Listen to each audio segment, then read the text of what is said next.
Guys, what's up guys? Guys, katong nangayo, katong nangita ko apam, willing ko muhatag og apam dahil ako naapod ko'y apam, naapod ko'y mga Amerikano. Dahil akong barkada guys tuod Thailand, Singapore, USA dahil tungod lang sa apam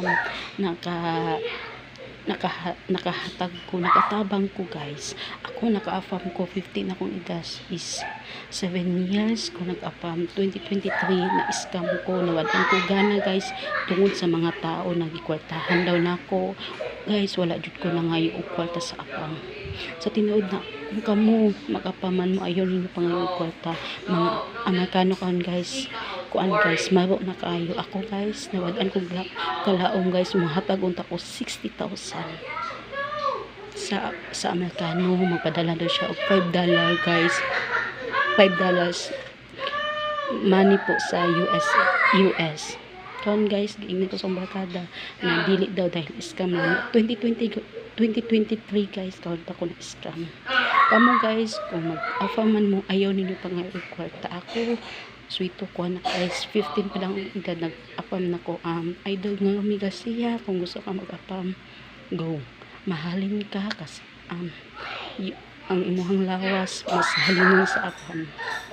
Ang imuhang lawas no amiga siya idol. Kaya mo lawas ako ang barkada. Kung wala kay kuan sa Pilipino sa apam ka, ayaw kawala ang apam mas better, ganahan sila lawas, ganahan pa sila og Coca-Cola body. What's up? Thank you. Sana idol na makahanap ka og apam na para sa imuha. Dili jud time nimo ang Pilipino. So tigod lang ako, di po nang time ang Pilipino ngano apam ko ngano man ako ka-chat guys. Kaso lang wad ako kalaom sa kabisi sa akong trabaho. Nagtrabaho ko guys para dili lang po ko mangita og kanang kaaway. Kabalo ko kapoy.